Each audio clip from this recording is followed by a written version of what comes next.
அன்பு நண்பர்களுக்கு வணக்கம். திரிகடுகம் செய்யுள் 79. எது எல்லாம் நெஞ்சுக்கு நோய் போல இருக்கும் என்று சொல்லுகிறார்.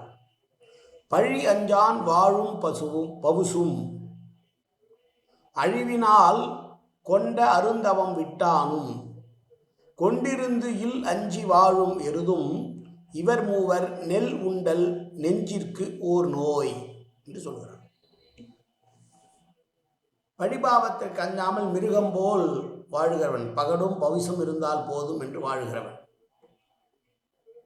கெடுதல் வருகிற போது இறை நம்பிக்கையை இழந்து விட்டவன்,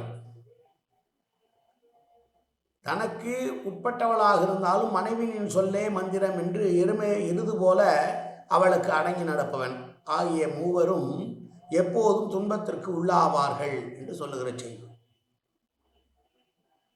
மற்றவருடைய பழிக்கு பாவத்திற்கு அஞ்சி வாழ்வதுதான் நல்ல வாழ்க்கை என்பது இல்லாமல் எதற்கும் கவலைப்படாமல் தான் பதவி பவிசோடு வாழ்ந்தால் போதும் என்று பழி கஞ்சாமல் வாழ்பவன், உண்மையாகவே கடவுள் எப்போது நமக்கு துணையாக இருக்க வேண்டும் என்று எண்ணுபவன் என்ன செய்வான் என்றால் தன்னுடைய துன்பத்தான நேரத்திலே கடவுளை வழிபடுவான். ஆனால்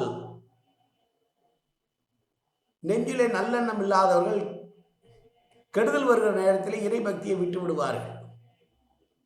மனைவியை அடிமை போல் நடத்தக்கூடாது என்று சொன்னாலும் கூட மனைவிக்கு அடிமையாகவும் இருக்கக்கூடாது என்று உணர்வில்லாமல் சுயகௌரவம் இழந்திருக்கிறான் ஆகிய மூவரும் நெஞ்சிலே உண்டான நோய் போல எப்போதும் நெஞ்சிலே நோய் உண்டானால் எப்படி அவதிப்படுவார்களோ அப்படி இருப்பார்கள் என்று சொல்லுகிற செய்யுள். மீண்டும் ஒரு முறை செய்யுள்.